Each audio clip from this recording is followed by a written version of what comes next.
जैसे कि आप सब जानते हैं, चैंपियंस ट्रॉफी के काले बादल पाकिस्तान पे जो छाए हुए हैं उनके ऊपर हम मजीद बात करेंगे। अब बिल्कुल ऐसे ही मजीद बात करेंगे हम। पाकिस्तान और भारत के मुकाबले में भारत ने पाकिस्तान को एक तरफा एक मैच हुआ, वन साइडेड मैच हुआ और शिकस्त दे दी। काफ़ी ज़्यादा डिसअपॉइंट है पाकिस्तानी फैंस जिस तरह पाकिस्तान टीम ने खेला है। न कैप्टनसी नज़र आई रिजवान की, न किसी बॉलर की, न किसी बैटर की इंटेंट नज़र आई, न फिटनेस नज़र आई। इसी पे मजीद बात करने के लिए हमें ज्वाइन किया है मनोज जोशी ने सीनियर स्पोर्ट्स एनालिस्ट हैं, इंडिया से हमें ज्वाइन किया है। अस्सलाम वालेकुम। हेलो मनोज, सबसे पहले तो आपको बहुत बहुत मुबारक हो। बेहतरीन परफॉर्मेंस रही है इंडियन टीम की और वाकई खेल के मज़ा देख के मज़ा आया है, तो आई एम श्योर उनको खेलने में भी मज़ा आया होगा। यहाँ पे पाकिस्तान में तो काले बादल छाए हुए हैं चैंपियंस ट्रॉफी के, उस पर हम मजीद बात करेंगे। जी देखिए, आपकी बात सुनकर बहुत अच्छा लगा कि आप वाकई क्रिकेट को बहुत प्यार करते हैं, इसलिए आपको बहुत मजा आया। जी सच बताऊं तो मुझे बहुत मजा नहीं आया। मजा इसलिए नहीं आया कि एशियन मुल्क, देखिए क्रिकेट अपना भारतवासी होने के नाते तो मैं गर्व करता हूँ, प्राउड करता हूँ, फीलिंग है ये। लेकिन एशियन टीमों का बिल्कुल धीरे धीरे करके रुखसत होना, बाहर होना। अब बताइए, श्रीलंका से मैं शुरुआत करता हूँ। श्रीलंका की टीम जो भारत को हराती है, श्रीलंका की टीम जो ऑस्ट्रेलिया को हराती है, वो टूर्नामेंट में है ही नहीं कहीं। और फिर पाकिस्तान पे आ जाइए, पाकिस्तान जिस तरह से दोनों मैचों में सरेंडर करती है, इस तरह से पाकिस्तान को इतना ज्यादा हाल बेहाल तो हमने पहले कभी नहीं देखा। हम तो पाकिस्तान के प्लेयर्स को बड़ा गर्व करते थे। हमारे यहाँ मैं अक्सर कहा करता हूँ कि एकेडमी में जाने वाला बच्चा जो लेफ्ट आर्म पेसर हो, तो उसके फादर जो है जब कहते हैं कि भाई इसको वसीम अकरम बनाना, तो कितना अच्छा लगता है, दिल खुश हो जाता है। लेकिन आज हम देखते हैं कि सब कुछ खत्म हो गया है। कहाँ चले गए आपके वो यूनिस खान, कहाँ चले गए मोहम्मद यूसुफ, कहाँ चले गए आपके जो इंजमामुल हक, या आज कुछ देर पहले की बात करें तो मिसबाउल हक जैसे प्लेयर भी नहीं है। तो आपका जो है ना, कमर्शियल्स में बिजी है असल में कमर्शियल्स करने में बिजी है वो। 80 और 90 के दशक में जो क्रिकेट खेला जाता था ना, अब बिल्कुल उसी ढर्रे पर आ गए हैं। मॉडर्न डे क्रिकेट से हम अलग हो गए हैं, पाकिस्तान अलग हो गया है, मुझे ऐसा लगता है, with due regards to Pakistan. क्योंकि 80 और 90 के दशक में आप अपना विकेट बचाकर और आखिर में एक्सेलरेट किया करते थे, लेकिन तब आपके पास जहीर अब्बास थे, तब आपके पास जावेद मियांदाद। एक्सेलरेट तो तब करे ना जब आपके अंदर कैपेसिटी हो, आपके अंदर स्किल इतना ज्यादा हो, क्राफ्ट हो आपके अंदर। ये इसके लिए भी क्राफ्ट चाहिए, एक्सेलरेट ऐसे नहीं होता। उसी मुद्दे पे मैं आ रहा हूं कि आज वो स्किल वगैरह सब कहां चली गई, वो माइंडसेट कहां चला गया, वो जो अपनी कंडीशंस को जो पढ़ने का जो एक अंदाज होता है टीम का, वो सब कहां चला गया। ये हालत तब है जबकि आपके साथ जो पुराने प्लेयर हैं, चाहे वो अजहर महमूद हो, आकिब जावेद जो चीफ कोच हैं आकिब जावेद है, वो हो, जब सारे आपके साथ दिग्गज लोग जुड़े हुए हैं, तो क्या सारे दिग्गज उन्हीं वही निर्देश मानने के लिए मजबूर हैं कि जो आपके पीसीबी चीफ ने कह दिया वो सत्य वचन, वो पत्थर की लकीर? या तो उनको बोलने नहीं दिया जा रहा, या फिर प्लेयर्स में वो कैपेसिटी नहीं है। कोई एक बात तो दोनों में से जरूर है। बिल्कुल मनोज जी, हमें अब्दुल माजिद भट्टी साहब सीनियर स्पोर्ट्स एनालिस्ट हैं, उन्होंने भी ज्वाइन किया है, उनको वेलकम करते हैं। अस्सलाम वालेकुम भट्टी साहब। काले बादलों पे बात हो रही है जो चैंपियंस ट्रॉफी की हमारे ऊपर कैंपेन पर छा गए हैं, बल्कि ऑलमोस्ट खत्म ही हो गई अगर देखा जाए तो, अगर मगर ही है। क्या कहेंगे, कल की परफॉर्मेंस कैसी रही? सरवत और जोए बहुत बहुत शुक्रिया। मैंने तो इसलिए काले कपड़े पहन लिए कि आज हम शो बनाए पाकिस्तान क्रिकेट के लिए। देखें, सही बात, ये बॉर्डर्स के उस पार से ये गुफ्तगू हो रही है। हमारे मुल्क में भी मनोज साहब शायद हमारे टीवी चैनल्स नहीं देखते, हमारे जितने फॉर्मर क्रिकेटर्स हैं, हमारे जितने जर्नलिस्ट हैं, सब इसी किस्म की बातें कर रहे हैं। बिल्कुल। देखिए, बेसिकली ये हमारे सिस्टम पर सवाल है कि हमारा जो क्रिकेटिंग सिस्टम है 2019 में, देखें ये खराबी हुई कहाँ सरवत और जोएब, 2019 में जब पाकिस्तान वर्ल्ड कप के सेमीफाइनल में क्वालिफाई नहीं कर सका, उसके बाद जब टीम वापस आई और श्रीलंका ने T20 सीरीज में पाकिस्तान को 3-0 मारा, वहां जब सरफराज अहमद को कप्तानी से हटाया गया, ये खराबी वहां पैदा हुई। फिर सोने पे सुहागा 2023 का एक और जब वर्ल्ड कप हुआ, ठीक 4 साल बाद, हमने पहले बाबर आजम को कप्तानी से हटाया, शाहीन शाह अफरीदी कप्तान बने, फिर बाबर आजम को दोबारा हमने लगाया, फिर जब T20 वर्ल्ड कप अमेरिका में डिजास्टर हुआ, हम अमेरिका जैसी टीम से हार गए। सोचे, हाँ बिल्कुल। देखिए, पाकिस्तान के किसी क्लब की टीम जहां जोएब रहते हैं या जहां जोएब खेलते हैं, उस क्लब की टीम को भी अगर अमेरिका के खिलाफ ले आए, शायद अमेरिका जीत जाए, लेकिन फाइट दे के जीतेगा। लेकिन हम अमेरिका से भी वर्ल्ड कप हार गए। मेरे ख्याल में गैर मुस्तकिल मिजाजी और गलत फैसले जो हैं आज पाकिस्तान क्रिकेट को इस नहज पर पहुंचा रहे हैं। बड़ी साहब ये भी बताए ना, देखिए एक तो पहले ये होता था, पहले की क्रिकेट में, इससे पहले वाली जो लॉट थी, हम ये कहते थे कि अंडर प्ले किया है इसने शायद इस लड़के ने, या कहीं ना कहीं कोई मामला है, यानी जरा सस्पिशियस है कोई मामला। अब तो इन लड़कों का ये लगता है कि अंडर प्ले करने की तो बारी नहीं आती ना, इनके अंदर स्किल्स ही नहीं है। यानी फर्स्ट गियर में जब जा रहे हैं, आहिस्ता आहिस्ता रीबिल्ड कर रहे हैं, तो उनके पास सेकंड गियर थर्ड गियर है ही नहीं कि उन्हें शिफ्ट करना है उसको। बिल्कुल जब इस वक्त हमारे पास प्लेयर्स का इतना काल पड़ा हुआ है कि पिछले दिनों कुछ साल पहले जब पाकिस्तान की एक टीम अनाउंस होने वाली थी और मीडिया में टीम लीक हो गई, इंजमाम उल हक चीफ सिलेक्टर थे, मैंने कहा कप्तान ये तो टीम लीक हो गई और आपके अनाउंसमेंट से पहले ही मीडिया में चल रही है। उन्होंने कहा कि आप मुझे ये बताएं कि किन 2 प्लेयर्स को मैं निकाल दूं और किन 2 प्लेयर्स को डाल दूं। उन्होंने कहा कि कोई फर्क नहीं पड़ रहा, ये इंजमाम उल हक कह रहे थे। तो कहने का मकसद है कि हमारे पास उस क्वालिटी के प्लेयर नहीं है। तो पाकिस्तान में देखें इस वक्त प्लेयर जो है वो सिस्टम से ऊपर है, वो अपनी मर्जी से क्रिकेट खेलता है। हारिस रऊफ जब चाहते हैं टेस्ट क्रिकेट खेलते हैं, जब चाहते हैं वो टेस्ट क्रिकेट नहीं खेलते। शाहीन शाह अफरीदी पिछले दिनों, मनोज जी आप कहिएगा, बिल्कुल मनोज जी आप ये बताइएगा आप ये बताएं मनोज जी कि पाकिस्तान में तो यानी अगर इमाम उल हक आउट हो ही गया है टीम से, तो उसके बाद जनाब अगर आपका एक ओपनर अनफिट हो जाता है तो उसके बाद अगला नाम कौन सोचे जी फखर जमान को लें, वो अनफिट है लेकिन उसको ले लें, फखर जमान आ गए, फखर जमान अनफिट हो जाते हैं तो फिर और सोचे भाई नाम कोई सोचे पुराना 4-5 साल 6 साल पुराना नाम इमाम उल हक को ले आओ। यानी कोई आपके पास ओपनर नहीं। और मैं भारत को देख रहा था, उनकी बेंच स्ट्रेंथ, यानी तिलक वर्मा इस टीम में नहीं जगह बना पा रहा, इस टीम में सूर्य कुमार यादव जगह नहीं बना पा रहा, इसमें पंट जगह नहीं बना पा रहा, इसमें वॉशिंगटन सुंदर जगह नहीं बना पा रहा, और हमारे यहाँ इमाम उल हक खेल रहा है, जसवाल जगह नहीं बना पा रहा है। जसवाल की जो परफॉर्मेंस है अभी हमने टेस्ट मैचेस में देखी, हमारे मुल्क में कोई प्लेयर इतनी परफॉर्मेंस देता वो T20 भी खेल जाता। मैं यही कह रहा हूं मनोज जी, आप बताइएगा, यहाँ घूम फिर के इमाम उल हक ही नजर आ रहा है कि घर में बैठा है वो कि आ जाओ जी खेलना है, आपकी पर्ची निकल आई है, आपकी आ जाए। क्या हो रहा है ये? आपने विराट कोहली को जो प्रेजेंटेशन के समय बोलते हुए शायद सुना हो, उन्होंने एक शब्द का इस्तेमाल किया, क्लैरिटी होनी चाहिए। वहां मुझे लगता है पाकिस्तान थोड़ा सा कहीं ना कहीं पाकिस्तान मात खाता है, क्योंकि क्लैरिटी नहीं है वहां पर। अब आप खिलाड़ी को जब डब्बा समझने लग जाएंगे, यार इस डब्बे को उठा के यहाँ रख दिया और इस डब्बे को उठा के यहाँ रख दिया, तो फिर आप खिलाड़ियों का सम्मान ही नहीं करेंगे, रिस्पेक्ट ही नहीं करेंगे, तो फिर वो खिलाड़ियों के अंदर भी ना एक असुरक्षा की भावना, इनसिक्योरिटी की भावना पैदा हो जाती है। इसीलिए वो अपना इंडिविजुअल गेम खेलने लग जाते हैं। मोहम्मद रिजवान को मैंने कितने ही मैचों में, आपको कई उदाहरण मैं दे सकता हूं, जब वो अपनी टीम के लिए खेले ही नहीं, वो सिर्फ अपने लिए खेलते दिखाई दिए। बाबर आजम पहला मैच जो था न्यूजीलैंड के खिलाफ, वहां 52 डॉट बॉल खेल लेते हैं। भाई आपको टीम में जगह बनानी है, टीम में पक्की जगह करनी है, आंकड़ों का खेल है। अब आप कितना इंपैक्ट होता है, अगर ये सोच भारत की होती तो वो खिलाड़ी कब का बाहर कर दिया गया होता। पहले मैच में शुभमन गिल जाते हैं, मैच को फिनिश करके आते हैं, सेंचुरी बनाकर आते हैं। दूसरे मैच में विराट कोहली जाते हैं, मैच को फिनिश करके आते हैं, सेंचुरी बनाते हैं।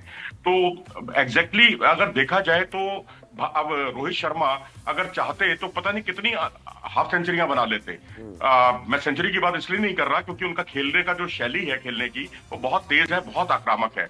ऐसी स्थिति में उनके जो 40 से 50 के बीच में उनके आउट होने का सिलसिला बहुत ज्यादा रहता है, लेकिन वो 40 से 42-44 रन जो है वो इतना इंपैक्ट डालते हैं भारतीय टीम पर कि वो जीत की एक तरह से आधारशिला रख देते हैं, बेस तैयार कर देते हैं। तो ये मैं समझता हूं कि इंडिविजुअली जब तक आपका खेलने का सिलसिला जारी रहेगा तब तक ये सब स्थितियां आती रहेंगी। और रही सही कसर जो है, जो बाहर बैठे हुए लोग हैं, जिन्होंने टीम सेलेक्ट करके दी है, जिन्होंने स्कीम ऑफ थिंग्स के जो खिलाड़ी थे आपके, उनको बाहर कर दिया। भाई फॉर्म तो जो है खिलाड़ी की ऊपर नीचे होती रहती है, लेकिन आपको क्लास ढूंढनी पड़ेगी। जो खिलाड़ी बहुत अच्छी क्लास के हैं उनको रखना चाहिए था। अब आप देखिए आपके कितने खिलाड़ी ऐसे हैं, आमिर जमाल हो गए या फिर सुफियान हो गए या फिर आपके कई ऐसे प्लेयर जो रेगुलर आपके नियाजी हो गए, उन पर आपने इन्वेस्ट किया, लेकिन उनको उठा के आपने दूध में भट्टी मक्खी की तरह उठा के बाहर भट्टी कर साहब दिया, को बाहर अगर कर हम शामिल बाहर गुफ्तगू कर दिया। करें, सर ये बताइए 25 ओवर्स में डॉट बॉल्स यानी कोई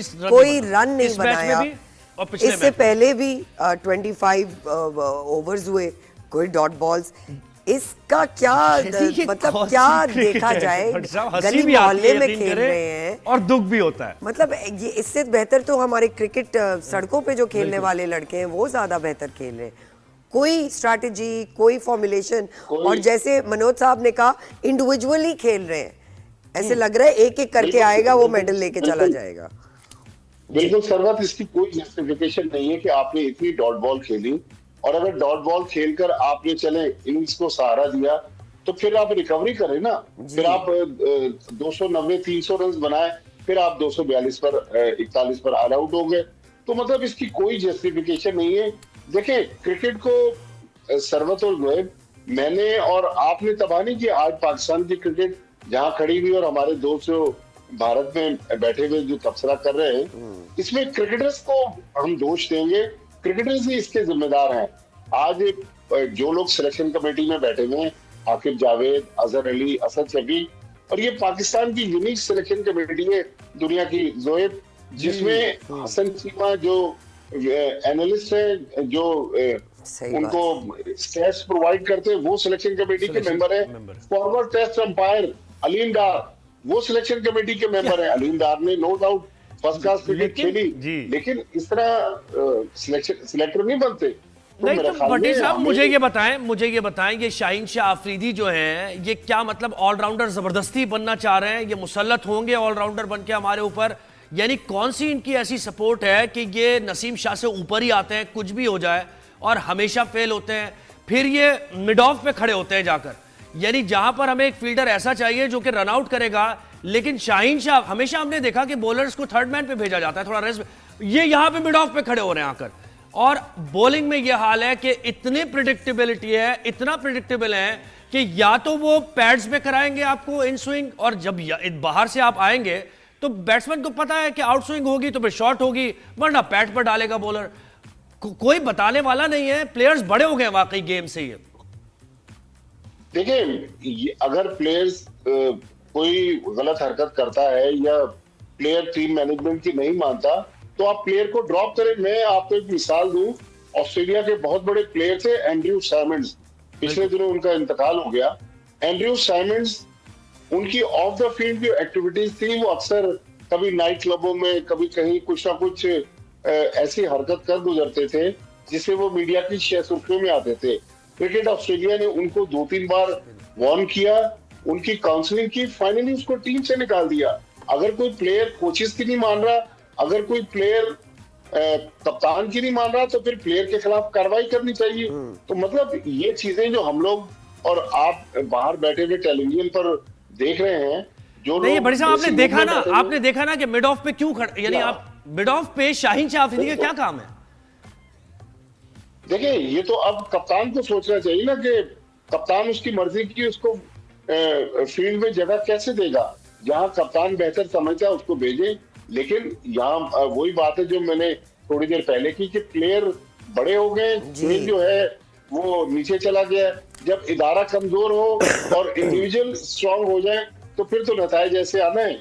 देखिए, पाकिस्तान इंडिया के खिलाफ तो अभी आज की हम बात करें तो कोई राइवलरी नहीं है, जैसे मैंने पहले भी शो पे कहा कि इक्वालिटी नहीं है। हाँ, जब तो फिर राइवलरी नहीं है। मनोज साहब थोड़ी जी भट्टी सरवत, अगर आज भी आप स्टैट्स देखें तो पाकिस्तान ने इंडिया से ज्यादा मैचेस जीते हैं। ये कब जीते? 80s और 90s में, 20 साल पहले, 25 साल पहले। पाकिस्तान जी अब इंडिया पाकिस्तान के करीब करीब आ रहा है। उसकी वजह है कि हम लगातार 2017 चैंपियंस ट्रॉफी के फाइनल के बाद 5वां मुसलसल मैच भारत के खिलाफ हार गए। तो मतलब हमारे क्रिकेटिंग सिस्टम पर सवाल तो है। सर वो सवाल यही है भट्टी साहब के, बड़ी डाइसेक्शन की बात हो रही थी 19 की वर्ल्ड कप के बाद, T20 के बाद बड़ी सर्जरी होगी। वो सर्जरी कहाँ हुई है वो नजर नहीं आ रही। मनोज जी, देखिए, सर्जरी कुछ भी नहीं है, ये सब मीडिया की हेडलाइंस हैं। मीडिया को हेडलाइन देख के वक्ती तौर पर लॉलीपॉप दे दिया जाता है। उसके बाद परसों उन्होंने कह दिया ना कि तुम जीतो या हारो, हमें तुमसे प्यार है। हमें तुमसे प्यार है, ऐसा चेतन कुछ साहब भी ने नहीं। कहा। हाँ बस मनोज जी, कोहली की परफॉर्मेंस पे कोई बात करेंगे? वैसे तो जितनी बात की जाए कम है। बिल्कुल। कोहली एक गोट है, यकीन करें, ग्रेटेस्ट ऑफ ऑल टाइम अगर कहा जाए कोहली को तेंदुलकर के बाद तो गलत नहीं होगा। पाकिस्तान के खिलाफ जो इनिंग्स रही है, जरा इस पर कुछ फरमाइए। देखिए 51वीं सेंचुरी और फास्टेस्ट 14,000 रन, और जिस तरह से वो नफासत के साथ जो खेलते थे, पहले कवर ड्राइव और फ्लिक जिसके वो फनकार माने जाते थे, यही कवर ड्राइव उनके लिए टेस्ट मैचों में बड़े परेशानी का सबब बने। जो उनको 5वें 6ठे 7वें स्टंप की गेंद पर टारगेट किया जाने लगा। लेकिन कोहली में ना एक जिद है, वो जैसे सचिन तेंदुलकर थे ना, वो थोड़े से फ्लेक्सिबल थे। उनको लगा कि भाई मैं एक तरफ शॉट खेल के मैं फंस रहा हूं, तो उस तरफ वो शॉट ही नहीं खेलते थे और उस पर वो डबल सेंचुरी भी बना जाते थे। लेकिन विराट कोहली हमेशा इस बात को गलत साबित करने में लगे रहते हैं, एक चैलेंज की तरह हर चीज को लेते हैं कि भाई अगर मैं यहाँ पर फंस रहा हूं तो मैं यहीं पर ही शॉट खेलकर अपनी कवर ड्राइव की जो है खूबी खासियत वो मैं उजागर करूंगा। लेकिन अब आप ये देखिए कि आज उनमें ये जो पारी इन्होंने खेली उसमें कवर ड्राइव उनके फिर से रिवाइव हो गए, उनके फ्लिक शॉट फिर से रिवाइव हो गए। नहीं तो हमारे तो हैदराबाद के जो प्लेयर्स थे वो फ्लिक शॉट के फनकार माने जाते थे। ये दिल्ली का अकेला ऐसा प्लेयर है कि जो इतने अच्छे तरीके से फ्लिक शॉट खेलते हैं, कलाइयों का अच्छा ऑकवर्ड इस्तेमाल पोजीशन में भी करता है। खेल देता है फ्लिक, वो ऐसे ही है, थोड़ा ऑकवर्ड भी हो जाता है। पोजीशन में भी खेल लेते हैं बिल्कुल। और उनके साथ में श्रेयस अय्यर देखिए, जो कभी शॉट पे डिलीवरी पर उनको पर ठप्पा लग गया था कि शॉट पे डिलीवरी जो है खेल ही नहीं पाते। लेकिन अब आप देखिए उन्होंने थोड़ा सा अपना स्टांस चेंज किया, थोड़ा सा साइड पर आए और उसके अलावा वो शर्ट बैट से खेला है। ये तरीके से खास खेल बात है लेते कि शर्ट बैट से खेला, उन्होंने रिस्क नहीं लिया। सबसे ज्यादा कैचेस risk नहीं भी ली। लेने का उनको रिकॉर्ड है। मनोज जी बस क्या बताएं आपको अपना हाल।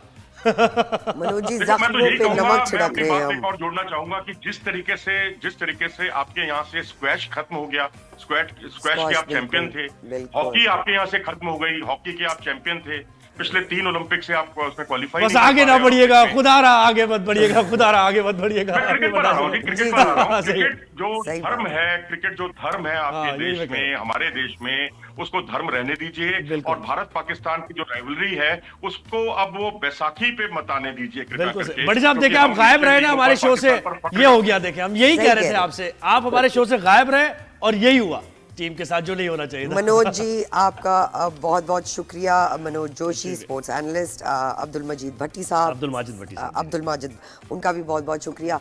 भाई सुबह ही सुबह इस तरह की बेइज्जती हजम नहीं हो रही। मैं ना आपकी फिटनेस ही नहीं है। सही पहली बात। बात तो ये कि आपके लड़कों की फिटनेस ही नहीं है, 100% फिट नहीं है कोई भी लड़का। I mean on so many levels we went wrong and I really hope कि उन गलतियों से हम सीख जाएं। मुश्किल लग रहा है लेकिन चले।